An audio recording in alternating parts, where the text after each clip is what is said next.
ತುಮಕೂರು ಜಿಲ್ಲೆಯ ಕೊರಟಗೆರೆ ತಾಲೂಕಿನ ಮಾರುತಿ ಕಲ್ಯಾಣ ಮಂಟಪದಲ್ಲಿ ನಡೆದ ಕಾರ್ಯಕ್ರಮದಲ್ಲಿ ಬಿಜೆಪಿ ಪಕ್ಷದ ಅಭ್ಯರ್ಥಿ ವಿ ಸೋಮಣ್ಣನವರನ್ನ ನೀವೆಲ್ಲರೂ ಈ ಲೋಕಸಭಾ ಚುನಾವಣೆಯಲ್ಲಿ ಗೆಲ್ಲಿಸಬೇಕೆಂದು ಮಂದಕೃಷ್ಣ ಮಾದಿಗ ಹೇಳಿದ್ದಾರೆ. ಸತತವಾಗಿ 30 ವರ್ಷಗಳ ಕಾಲದಿಂದ ನಮ್ಮ ಸಮುದಾಯಕ್ಕೋಸ್ಕರ ಹೋರಾಟ ಮಾಡಿಕೊಂಡು ಬಂದಿದ್ದೇನೆ. ಮತ್ತೊಮ್ಮೆ ಪ್ರಧಾನಿ ಮೋದಿ ಆಗಬೇಕು. ಕಾಂಗ್ರೆಸ್ ಪಕ್ಷ ಮಾದಿಗ ಸಮುದಾಯದ ವಿರೋಧ ಪಕ್ಷವಾಗಿದೆ. ಬಿಜೆಪಿ ಮಾದಿಗ ಸಮುದಾಯದ ಪರವಾಗಿ ಕೆಲಸ ಮಾಡುತ್ತಿದೆ. ಕಾಂಗ್ರೆಸ್ ಪಕ್ಷದ ರಾಷ್ಟ್ರೀಯ ಅಧ್ಯಕ್ಷ ಮಲ್ಲಿಕಾರ್ಜುನ್ ಖರ್ಗೆ ಛಲವಾದಿ ಸಮುದಾಯ ಎಂದು ಮರೆಯಬಾರದು. ಕಾಂಗ್ರೆಸ್ ಪಕ್ಷ ಛಲವಾದಿ ಜನಾಂಗಕ್ಕೆ ಕೈ ಹಿಡಿಯುತ್ತೆ. ಆದರೆ ಬಿಜೆಪಿ ನಮ್ಮ ಮಾದಿಗ ಸಮುದಾಯದ ಜೊತೆಗೆ ಸದಾ ಇರುತ್ತದೆ. ಕರ್ನಾಟಕ ರಾಜ್ಯದಲ್ಲಿ ಸಿದ್ದರಾಮಯ್ಯ ಸಿಎಂ ಆದಾಗ ಛಲವಾದಿ ಸಮುದಾಯದ ಪರಮೇಶ್ವರ್ ಡಿಸಿಎಂ ಆಗಿದ್ರು. ಆದರೆ ಯಡಿಯೂರಪ್ಪ ಮುಖ್ಯಮಂತ್ರಿ ಆಗಿದ್ದಾಗ ನಮ್ಮ ಸಮುದಾಯದ ಗೋವಿಂದ ಕಾರಜೋಳ ಡಿಸಿಎಂ ಆಗಿದ್ರು.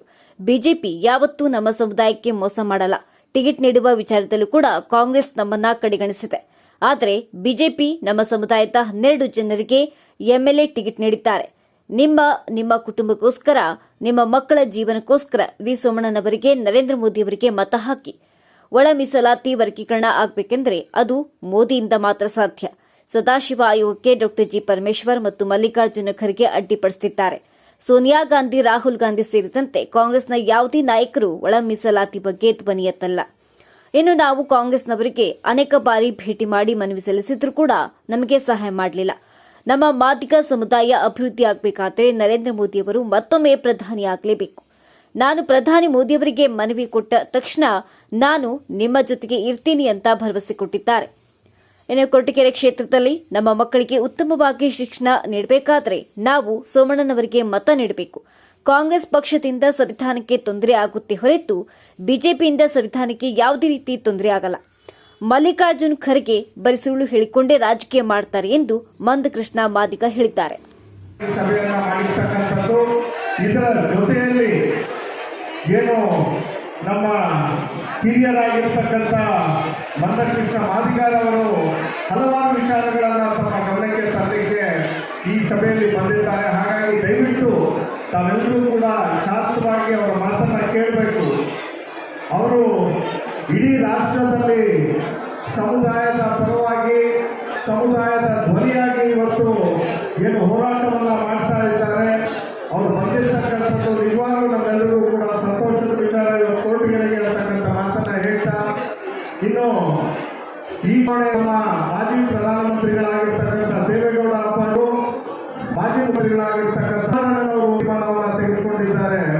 ಅದೇನಪ್ಪ ಅಂತ ಹೇಳಿದ್ರೆ, ಈ ಚುನಾವಣೆಯಲ್ಲಿ ನಾವು ಬಿಜೆಪಿಯ ಜೊತೆಯಲ್ಲಿ ಮೈತ್ರಿಯನ್ನ ಮಾಡಿಕೊಂಡು ಈ ದೇಶದ ಪ್ರಧಾನಮಂತ್ರಿಯಾಗಿ ಮತ್ತೊಮ್ಮೆ ಮಾನ್ಯ ನರೇಂದ್ರ ಮೋದಿಜಿ ಅವ್ರನ್ನ ಮಾಡಬೇಕು ಅಂತಕ್ಕಂಥ ತೀರ್ಮಾನ ಏನು ತಗೊಂಡಿದ್ದಾರೆ, ಅದರ ಪರವಾಗಿ ನಾವೆಲ್ಲರೂ ಕೂಡ ಕೆಲಸವನ್ನ ಮಾಡಬೇಕು. ಈ ನಮ್ಮ ಲೋಕಸಭೆಯ ಅಭ್ಯರ್ಥಿ ಆಗಿರ್ತಕ್ಕಂಥ ವಿ ಸೋಮಣ್ಣನವರ ಬಗ್ಗೆ ಒಂದೆರಡು ಮಾತುಗಳು ಹೇಳ್ತೇನೆ. ಇನ್ನು ಹೆಚ್ಚು ಹೆಚ್ಚು ವಿದ್ಯೆಯನ್ನು ಪಡಿಬೇಕು. ಹೆಚ್ಚು ನಮ್ಮ ಕಾಲೋನಿಗಳಿರ್ಬೋದು, ತಾಂಡಗಳಿರ್ಬೋದು, ಎಲ್ಲವೂ ಕೂಡ ಅಭಿವೃದ್ಧಿ ಆಗಬೇಕು. ನಿನ್ನೆ ನಾವು ಮತ್ತು ನಮ್ಮ ಅನಿಲ್ ಕುಮಾರ್ ಅವರು ಇಬ್ಬರು ಕೂಡ ವಿ ಸೋಮಣ್ಣನವರ ಜೊತೆಯಲ್ಲಿ ಹಲವಾರು ಹಳ್ಳಿಗಳಿಗೆ, ಗ್ರಾಮ ಪಂಚಾಯತ್ಗಳಿಗೆ ಭೇಟಿಯನ್ನು ಕೊಟ್ಟಂಥ ಸಂದರ್ಭದಲ್ಲಿ ನಮ್ಮ ನರಸಿಂಹಪ್ಪನವರು ಇಲ್ಲೇ ಇದ್ದಾರೆ. ನರಸಿಂಹಪ್ಪನವರು ಒಂದು ಚೀಟಿಯನ್ನು ಕೊಟ್ಟರು. ಅದೇ ರೀತಿ ಗೊಂದಿಹಳ್ಳಿಯಲ್ಲಿ ತಿಪ್ಪಣ್ಣ ಅವರು ಒಂದು ಚೀಟಿಯನ್ನು ಕೊಟ್ಟರು. ಅದರಲ್ಲಿ ಅವರು ಬರೆದಿದ್ರು, ನಮ್ಮ ಕಾಲೋನಿಗಳ ಅಭಿವೃದ್ಧಿ ಆಗಬೇಕು, ನಮ್ಮ ಜನರ ಅಭಿವೃದ್ಧಿ ತಾವು ಮಾಡ್ತೀರಾ ಅಂತ. ಅದಕ್ಕೆ ಮಾನ್ಯ ವಿ ಸೋಮಣ್ಣನವರು ಹೇಳಿದ್ರು, ಯಾವುದೇ ಕಾರಣಕ್ಕೂ ನಾನು ಲೋಕಸಭೆಯ ಅಭ್ಯರ್ಥಿಯಾಗಿ ಒಂದು ಸ್ಪರ್ಧೆಯನ್ನು ಮಾಡಿರ್ತೀನಿ. ಗೆದ್ದ ನಂತರದಲ್ಲಿ ಮತ್ತೊಂದು ಗೋವಿಂದರಾಜನಗರ ಇರ್ಬೋದು, ವಿಜಯನಗರ ಇರ್ಬೋದು, ಬಿನ್ನಿಪೇಟೆ ಇರ್ಬೋದು, ಆ ರೀತಿಯಲ್ಲಿ ನಾನು ಅಭಿವೃದ್ಧಿಯನ್ನು ಮಾಡ್ತೀನಿ ಅಂತಕ್ಕಂಥ ಮಾತನ್ನು ಹೇಳಿದ್ದಾರೆ. ಹಾಗಾಗಿ ಬಹುಶಃ ಸಮಯ ಬಹಳ ಆಗಿದೆ. ತಾವೆಲ್ಲರೂ ಹೆಚ್ಚಿನ ಸಂಖ್ಯೆಯಲ್ಲಿ ಏನು ನನ್ನ ತಾಯಂದಿರು, ಯುವಕರು, ಹಿರಿಯರು ಎಲ್ಲರೂ ಬಂದಿದ್ದೀರಿ. ತಾವೆಲ್ಲರಿಗೂ ವಂದಿಸಿ ನನ್ನ ಮಾತು ಮುಗಿಸ್ತೇನೆ. యాభై సంవత్సరాలు దాటింది.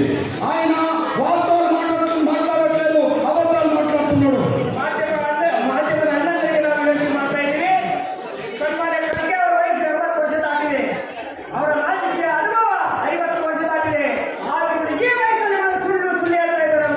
ముఖ్యంగా 80 సంవత్సరాల వయసు దాటిన ఖర్గే గారు, 50 ఏళ్ళ అనుభవం ఖర్గే గారు, దేశ ప్రధానమంత్రి గౌరవ నరేంద్ర మోడీ గారి మీద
కానీ ఎప్పుడన్నా రాజ్యాంగానికి ప్రజాస్వామ్యానికి ప్రమాదం వచ్చిందంటే, ఇంతకు ముందు రాజ్యాంగానికి ప్రజాస్వామ్యానికి ప్రమాదాలు పడ్డంటే అది కేవలం కాంగ్రెస్ పాలనలో, ఇందిరాగాంధీ పాలనలోనే రాజ్యాంగం ప్రమాదాలు పడ్డదని విషయం కూడా మీరు మర్చిపోవద్దు.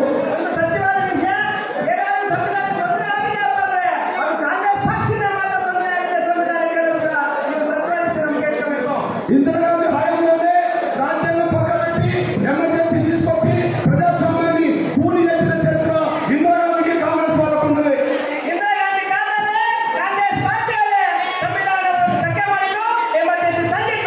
అదే సమయంలో ಧ್ವನಿ ನಿಮ್ಮದು ಜಾಲ ನಮ್ಮದು. ಇನ್ನು ನಮ್ಮ ಚಾನೆಲ್ ನ ಸಬ್ಸ್ಕ್ರೈಬ್ ಮಾಡಿ, ಬೆಲ್ ಐಕಾನ್ ಬಟನ್ ಕ್ಲಿಕ್ ಮಾಡಿ.